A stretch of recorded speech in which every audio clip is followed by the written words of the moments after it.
Bonjour la tribu Api, je suis Guillaume, je suis apiculteur depuis 2018 et également formateur en apiculture. J'habite à Lyon et mon rucher est en Savoie et vous pouvez voir un magnifique paysage juste derrière. C'est le massif de la Chartreuse et je ne sais pas si vous voyez la neige avec les belles dônes qui se trouvent voilà, juste ici au bout de mon doigt. Alors, dans cette vidéo, je voulais vous parler de l'emplacement lorsque vous commencez l'apiculture, comment bien choisir son emplacement. Et je vais vous partager d'abord les critères auxquels vous devez penser lorsque vous allez choisir un emplacement pour votre rucher. Et la deuxième chose, ce sont les erreurs courantes qu'il faut éviter de faire lorsque vous avez votre emplacement. Alors je me trouve juste à côté de mes ruches, donc vous pouvez les voir. Il y en a un certain nombre, mais elles ne sont pas toutes peuplées. Il y a 8 ruches qui sont peuplées actuellement.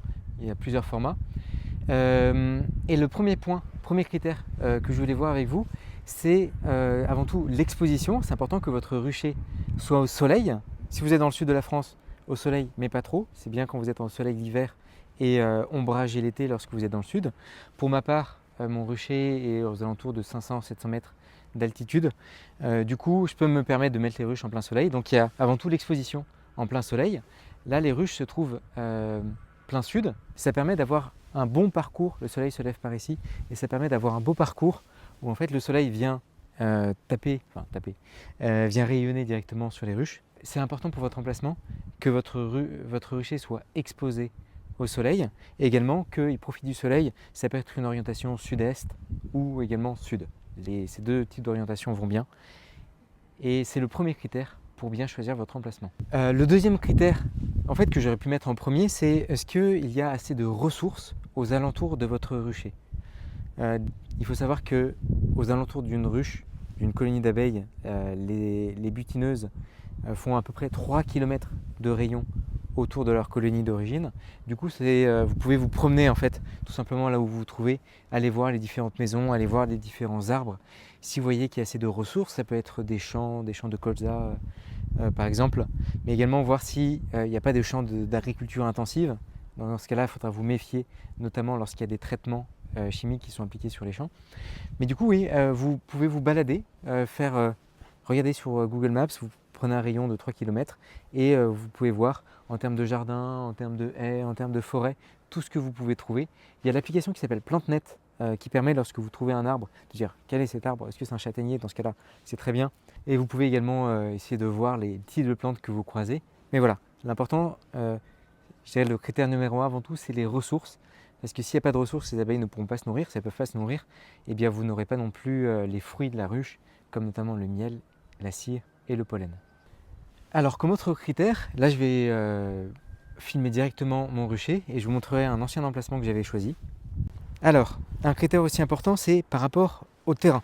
Le terrain doit être plat. Quand vous regardez ce terrain, le terrain ici est plat. Ça facilite beaucoup la gestion. Alors oui, j'ai une petite échelle à monter et mon matériel, généralement je le mets ici. Ça facilite la vie parce que lorsque j'installe les ruches, je ne vais pas galérer tout simplement parce que les ruches sont penchées à certains endroits et pas à d'autres. Donc là, ça me permet de bénéficier d'un rucher qui est stable et c'est plus facile pour moi pour aller d'une ruche à l'autre. Et également, lorsque vous installez votre rucher, un critère important, c'est pouvoir avoir assez d'espace pour pouvoir visiter vos ruches. Si vous êtes vraiment tous serrés, ça devient vraiment compliqué. Alors, je vous montre ici un ancien emplacement du rucher que j'avais choisi. J'avais mis ça avec des cailloux et de la lavande pour délimiter. Et j'avais mis mon rucher ici. Mais par contre, le terrain est en pente, comme vous pouvez le voir ici. Et c'était bien plus difficile pour arriver à transporter le matériel. Et c'était vraiment fatigant parce que ça m'arrive d'oublier du matériel. Du coup, je devais faire partir du rucher et après remonter à la mielerie, repartir au rucher. C'était vraiment compliqué. Et même pour travailler, c'était pas agréable d'être dans un terrain comme ça qui était penché. Il y a un autre critère pour votre rucher, c'est qu'il soit accessible en brouette. Ici, en fait, je peux transporter une brouette, typiquement lorsque je fais la récolte. Bon, là, je passe à travers c'est des framboisiers qui sont ici. Donc, je passe à côté et je peux accéder à mon rucher qui se trouve là-bas de l'autre côté. Donc, c'est important de pouvoir accéder au rucher avec une brouette lorsque vous transportez des ruches, lorsque vous transportez votre récolte.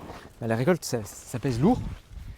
Donc de pouvoir accéder à votre rucher avec une brouette, ça va vraiment vous faciliter la vie. Ou sinon la brouette, je peux la mettre un peu plus haut ici et je peux transporter une ruche à la brouette ou en fait les hausses qui sont remplies de miel, je peux les mettre directement ici. Donc qu'ils soient plats et également accessibles. Il y a un autre critère, mais là c'est plus par rapport à comment vous mettez votre... comment vous surélevez vos ruches. Vos ruches, c'est vraiment agréable quand vous allez les visiter. Là, je suis debout, je peux mettre ma main à plat. Ma main est pas, je la touche pas du bout du doigt. Là, je suis vraiment à plat. Il faut savoir que quand je visite, je me penche vers la ruche. Et donc là, la hauteur un peu des ruches, je dirais que c'est je dirais à peu près 40 cm. 40 cm, c'est vraiment une bonne hauteur pour les ruches parce que ça va vous faciliter la visite. Vous aurez moins à vous pencher. Et ça évite aussi qu'il y ait plein d'herbes qui poussent et qui viennent gêner vos ruches. Et également les butineuses qui vont rentrer et sortir. Bon, là on est en plein janvier. On est vers le 20 janvier, donc il n'y a pas grand monde. Tout à l'heure il y avait du soleil, donc il y avait... Ah, c'est une petite butineuse qui vient de rentrer juste ici. Alors maintenant qu'on a vu les critères pour choisir votre emplacement, on va voir les erreurs à ne pas faire lorsque vous installez un rucher. La première erreur, c'est que vos voisins soient trop proches. Là, par rapport au rucher, ici, c'est une zone de pâturage. En fait, il y a des vaches qui viennent paître. Et le voisinage se trouve ici bien plus loin. On respecte déjà la distance par rapport à l'unité préfectorale et municipale pour la Savoie, là où je me trouve. Je me trouve juste à côté de Chambéry. Donc là, on respecte ces distances-là. Et aussi, ça évite des problèmes de voisinage. On m'a souvent dit, le mieux, c'est lorsque vos voisins ne sont pas au courant que vous avez des ruches. Vos voisins les plus proches. Ceux qui sont plus loin, c'est pas grave, mais j'ai souvent entendu parler de problèmes de voisinage lorsque vous avez des ruches parce que un de les enfants s'est fait piquer et pour peu que pour eux ils aient vraiment très très peur des insectes et des piqûres d'abeilles, eh bien forcément c'est une de vos abeilles parce que les ruches sont juste à côté. Ah bon? Pas forcément, et encore plus parce que les butineuses vont plus loin. Donc voilà, pour éviter les problèmes avec le voisinage, éloignez vos ruches de vos voisins et également éviter qu'elles soient trop visibles par vos voisins. Bon, pour moi, c'est raté. Elles sont visibles largement, notamment vu les couleurs, mais mes voisins sont loin de mes ruches. Ce qu'il faudrait également éviter lorsque vous installez votre rucher, c'est qu'il y ait des cultures intensives. Parce qu'en fait, si ça se trouve, le champ qui se trouve juste à côté de votre rucher, eh bien, il va être traité à certains moments de l'année et vos ruches risquent de subir des dommages collatéraux et d'avoir une partie des traitements qui vont intoxiquer vos abeilles. Donc n'installez pas non plus vos ruches trop près d'une zone de culture et une zone de culture intensive. Si vous connaissez l'agriculteur à côté, demandez-lui le type de produit, dites-lui aussi que vous avez vos ruches à côté et après vous pouvez travailler en intelligence avec lui, notamment par rapport aux produits qu'il utilise, quand il va faire un épandage de produits, pour essayer de voir si c'est dangereux ou pas pour vos abeilles. Une autre erreur à laquelle il faut être vraiment vigilant, c'est que regardez bien le sol sur lequel vous installez votre rucher, parce qu'en fait il y a des sols qui sont un peu spongieux. Quand vous mettez votre pied dessus, eh bien il y a des sols qui sont spongieux, qui vraiment stockent l'humidité. Bon là on est en plein hiver et il a plu ce matin, mais il y a des sols qui peuvent être spongieux, donc très humides, et en fait l'humidité, ça va desservir la colonie. La colonie n'aime pas du tout l'humidité. L'humidité plus le froid porte vraiment un grand préjudice à la colonie. Donc regardez bien si le terrain arrive à bien évacuer l'eau, mais regardez bien si vous n'êtes pas dans une zone où le terrain est spongieux, humide, comme à côté d'un lac, d'un étang par exemple, parce que sinon ça peut poser problème à vos ruches. Vos ruches peuvent pourrir à cause de l'humidité et la colonie va bien faiblir. Un autre critère à prendre en compte, c'est par rapport à la dérive.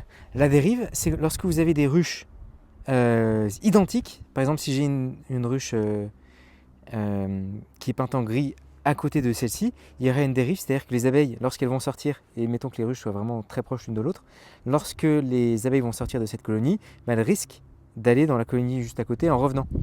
Donc vous pouvez comme ça alterner les couleurs de vos ruches. C'est ce que j'ai essayé de faire justement ici, et de mettre un écart, qu'elle ne soit pas trop serrée non plus.